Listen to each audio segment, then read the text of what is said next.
Dober večer.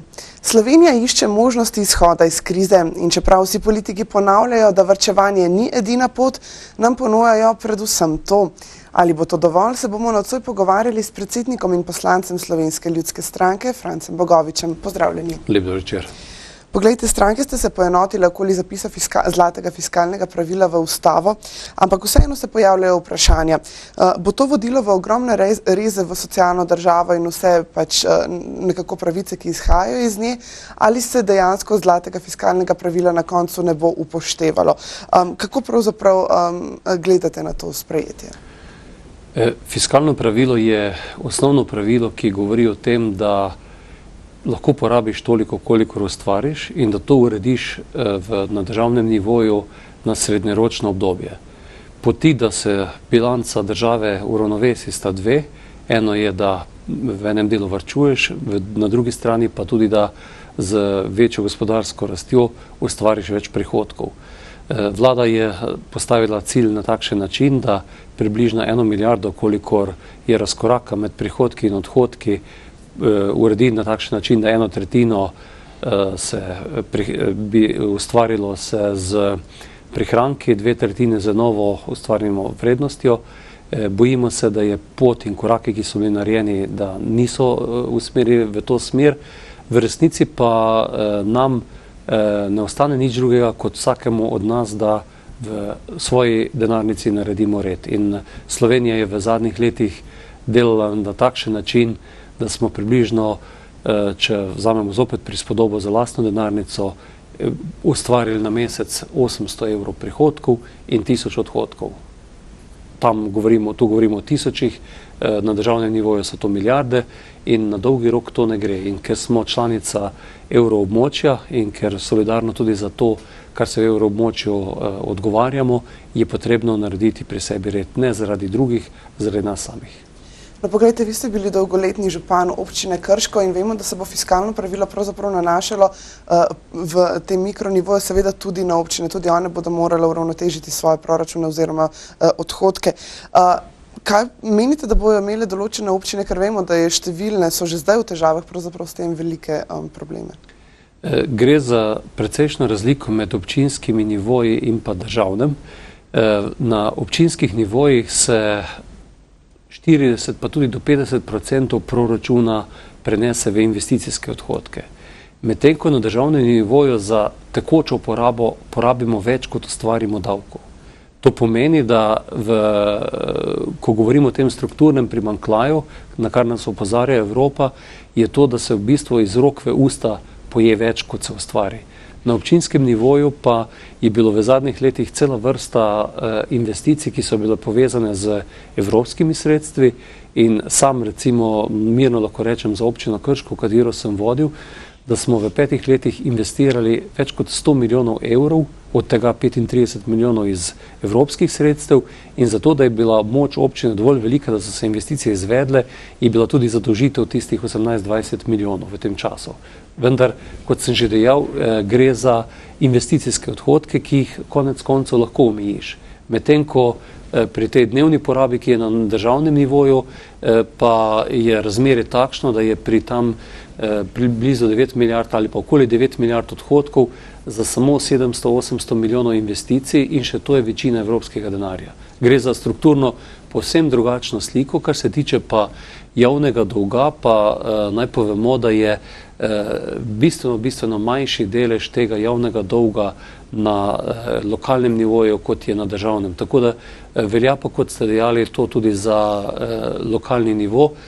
Je pa potrebno, da se na odhodkovni strani pri odhodkih, ki so vezani na izvajanje dejavnosti po občinah, tudi ustvarijo pogoje, da se lahko ti odhodki zmanjšajo že na državnem nivoju. To je predvsem višina plač, ki je odvisna od politike na državnem nivoju, ne na lokalnem.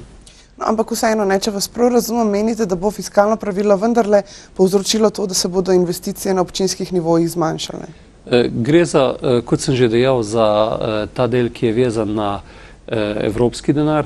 V tem delu je bila politika doslej tako na državnem nivoju, kakor tudi na občinskem in tudi pri samem zadolževanju, da vekolikor si imel evropski denar v ozadju, so te spone malce blažje. In mislim, da bo podobno potrebno delovati tudi naprej, nikakor pa se ne bo smel pri tej tekoči porabi še naprej trošiti več, kot se ustvari. No, v teh kriznih časih se je spet začelo veliko govoriti o tem, da imamo ogromno število občin in da pravzaprav morda čisto iz upravnega in seveda stroškovnega vidika to ni najbolj smiselno. Menite, da bi bil lahko eden izmed ukrepov pravzaprav združevanje tudi na občinskem nivoju? Pri sami lokalni samoupravi je treba pogledati zadeve bistveno širše. Sam mislim, da je potrebno predvsem proučiti, katere dejavnosti, ki se danes odvijajo na občinskih nivojih, bi bilo možno uspešneje upravljati na nivoju širše skupnosti. To ni nujno, da je potrebno združiti občine, lahko so tudi skupne uprave. Drug segment, ki pa je potreben, je pa to, da se razmisli o tem, da se del pristojnosti, za katere je danes odgovorna država, prenese na takšne skupne organe.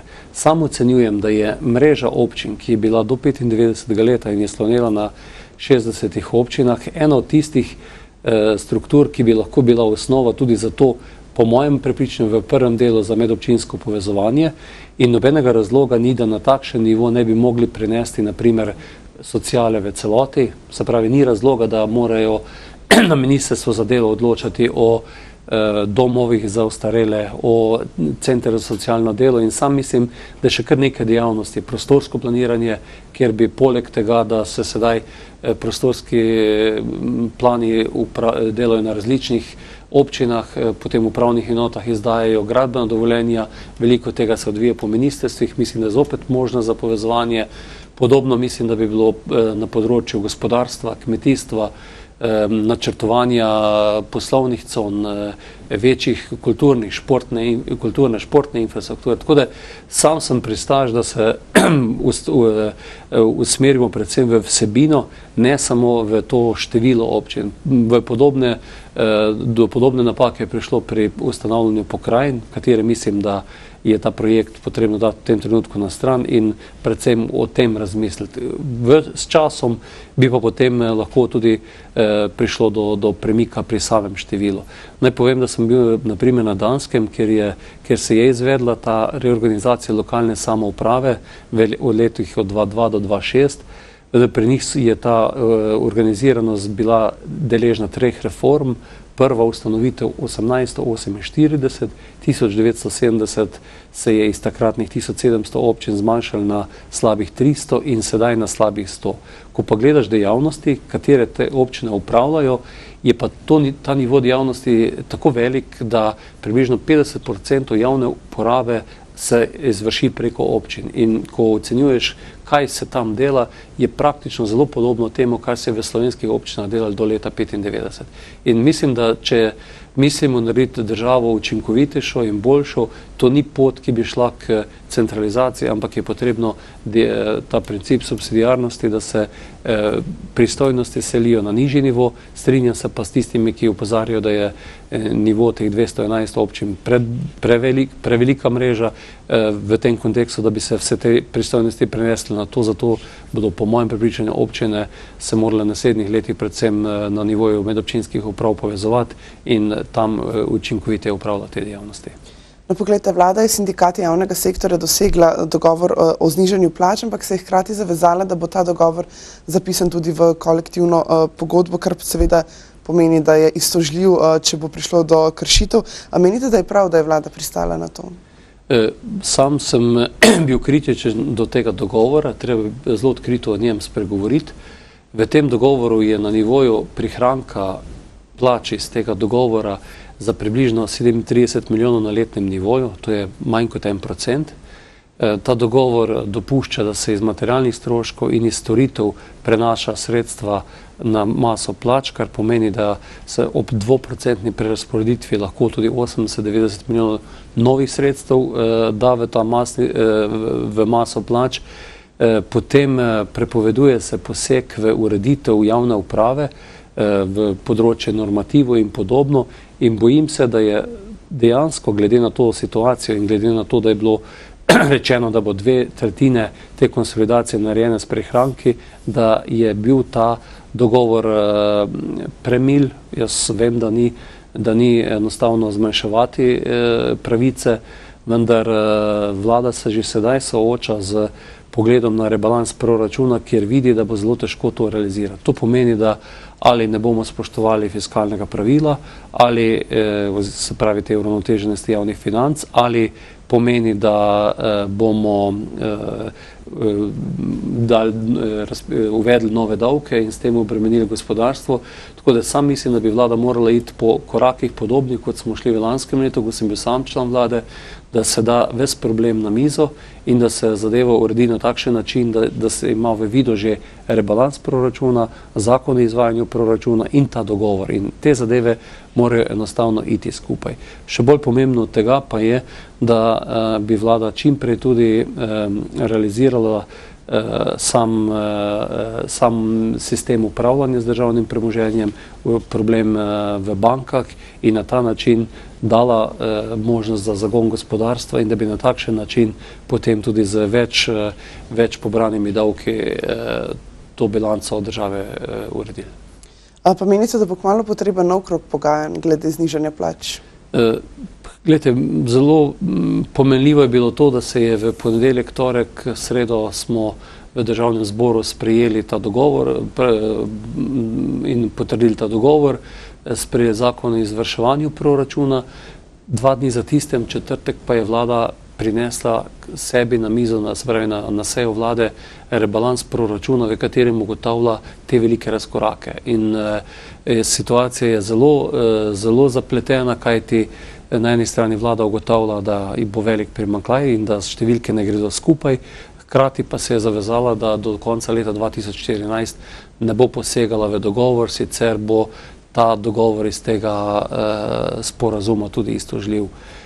V ta dogovor so po mojem prepričanju zavedeni tudi povsem napačne stvari, ki so vezane na neke dodatne pravice iz javnih sredstev tistih, ki so ta dogovor podpisali. Tako je recimo v sporazumu, da bodo člani sindikata, ki so podpisali ta dogovor, upravičeni do 20% večjih jubilejnih nagrad, do 20% večje solidarnostne pomoči. Mislim, da ima ta sporazum nekaj zelo spornih točk. Tako da bojim se, da je bilo veselje, ki je bilo izraženo v podpisu tega sporazuma, dokaj trhlo in da se lahko v naslednjih mesecih soočimo s tem, da bo potrebno to še enkrat odpreti. Zavedam pa se posledic, glede na to, da je bil s sindikati ta dogovor podpisan in na drugi strani tudi, da se bodo določila zapisala v kolektivne pogodbe.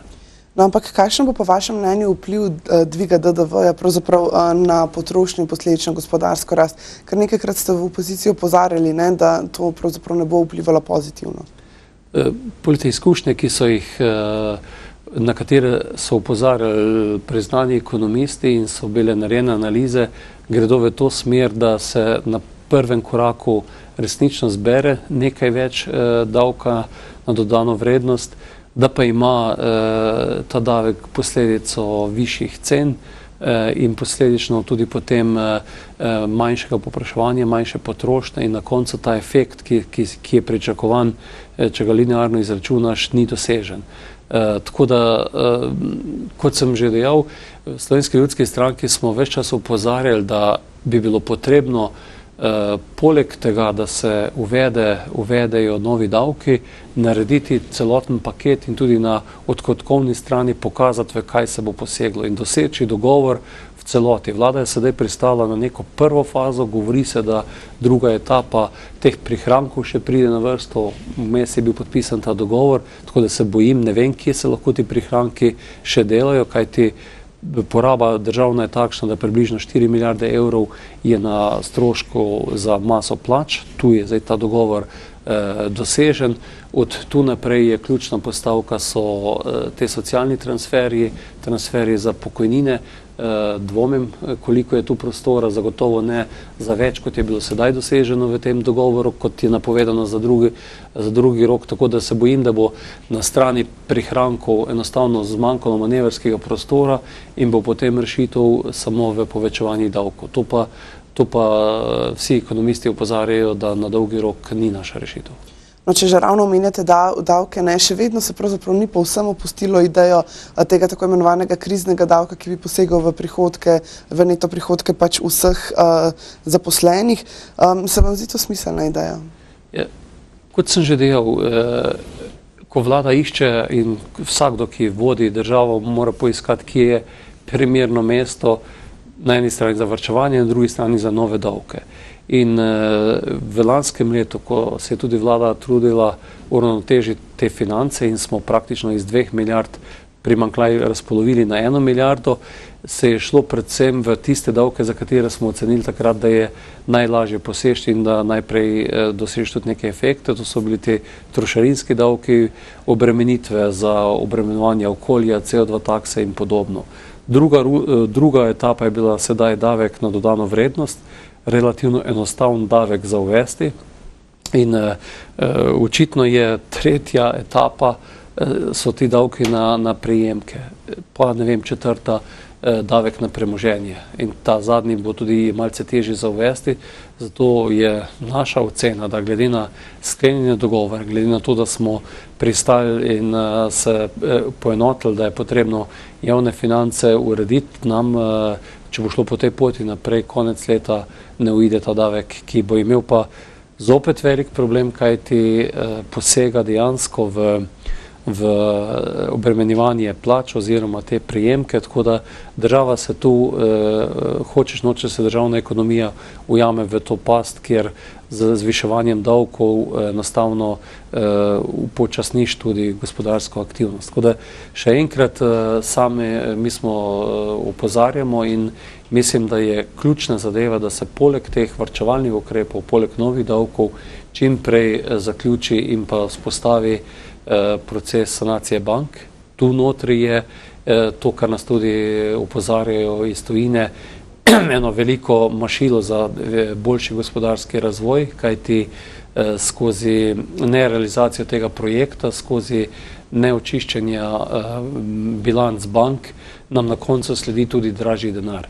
In naš ključni problem v Sloveniji je to, da smo izgubili zaupanje tako v državi, izgubili sedaj zaupanje tudi na teh mednarodnih trgih in zaradi tega se Slovenija dražje zadolžuje. In recimo v zadnjem letu je bilo potrebno za odplačilo starih kreditov in za pokrivanje javnega dolga, ki nastaja iz primanjkljaja, najeti 4 milijarde evrov kreditov in mi imamo predrag denar.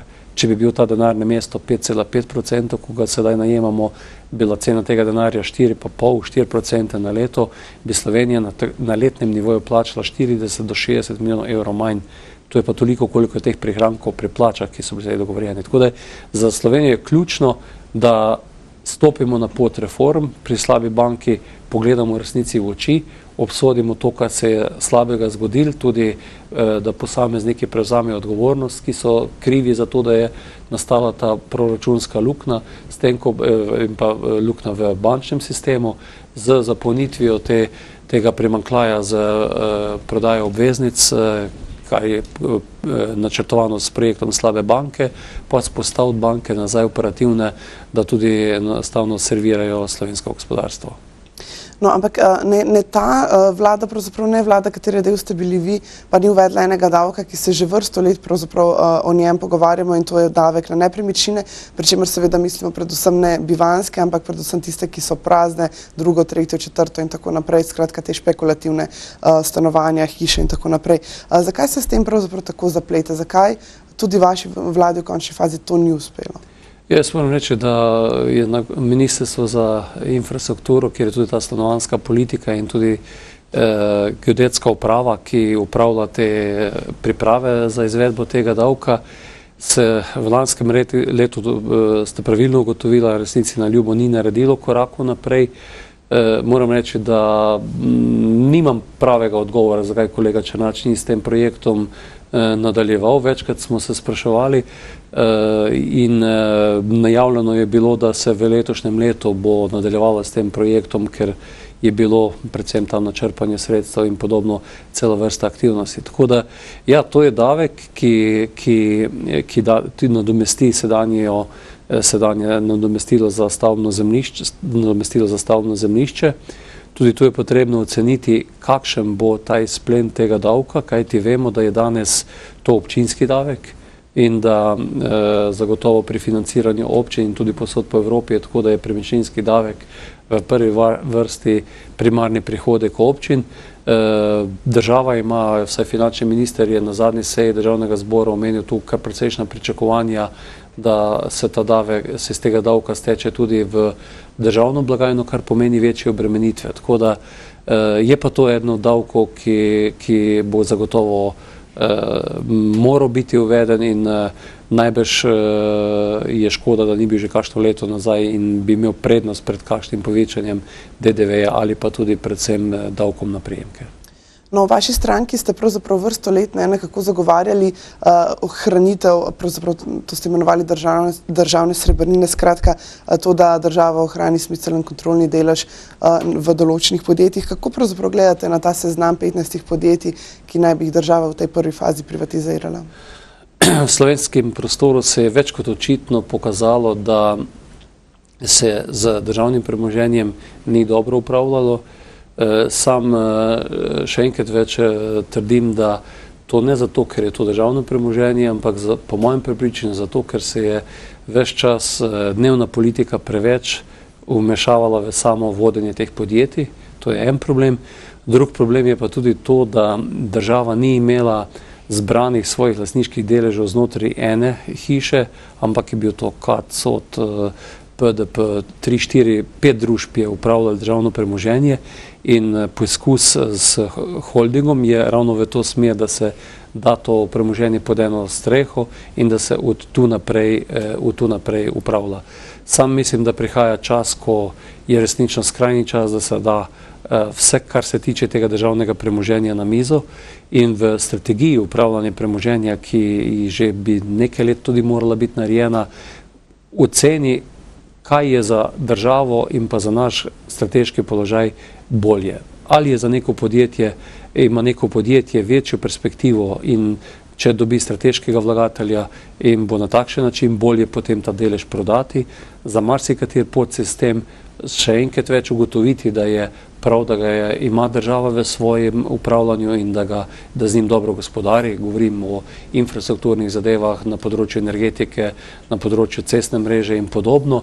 Predvsem pa, kot sem že dejal, uvesti profesionalno upravljanje z državnim premoženjem. In tu mislim, da je ta pot, kjer se ta zadeva uredi na enem mestu v holdingu za profesionalno upravo, pot, ki je prava. Zagotovo pa je potrebno v tem trenutku resnično premisliti, kaj od tega bo potrebno prodati. Kar nekaj od teh podjetij bo v tem trenutku po vsej verjetnosti potrebno prodati, zaradi tega, ker se bo ugotovil, da bo boljše upravljanje oziroma da bo strateški partner bolje razvijal podjetje, kot bi ga sicer. V drugem delu bo potrebno tudi ugotoviti in del tega premoženja žal prodati tudi zato, da se bo pokril ta javni dolg, ki nastaja, oziroma breme, ki bo prišlo iz slabe banke.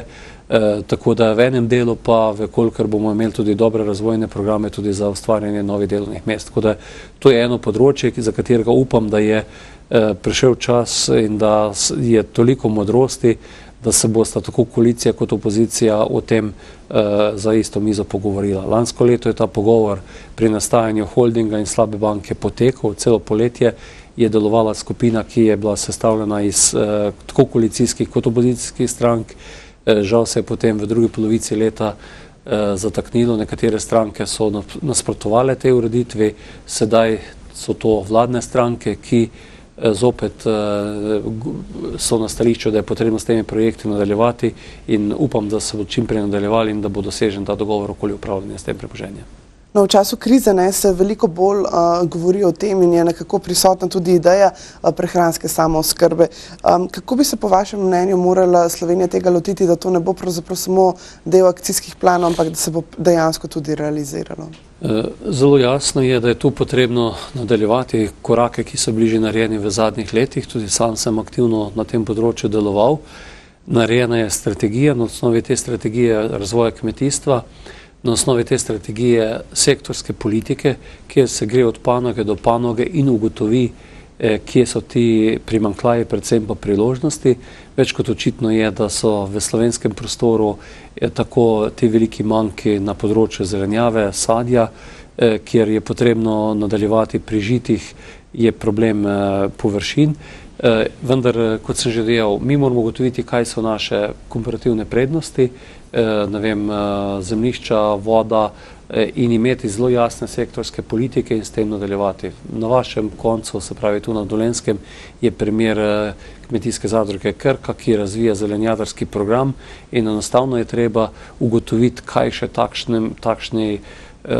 takšnemu okolju manjka. Ne vem, je to najbrž pakirno sortirni center, hladilnice, povezati ljudi. In v slovenskem kmetijstvu sem sam že tudi kot minister opozarjal, da je nujno potrebno nadgraditi prenos znanja, se pravi, da se do tistih, kjer so te priložnosti, prinese vrhunsko aktualno znanje in najboljše dognanje tehnologije, na drugi strani pa nujno večje povezovanje ljudi med sabo. In recimo v tem, če gledamo posavsko-dolenjski prostor, je ena zgodba okoli zelenjadarstva bila omenjena, ne vem, podobno je okoli sadjarstva v posavskem prostoru in v Sloveniji je kar nekaj tistih, ki so pokazali, da se da narediti in mislim, treba iti k tistim in se od tistih to naučiti.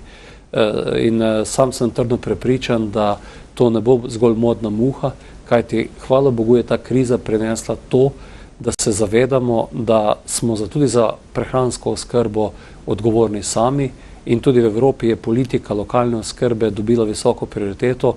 To pomeni, da mora država najprej poskrbeti znotraj svojih meja, zato da čim več hrane sama predela, po drugi strani pa da tudi te tako imenovane kratke verige, se pravi, da se hrana predela čim bliže potrošniku, to so ne samo trendi, tudi skupna kmetijska politika bo takšne za ukrepi to politiko podpirala.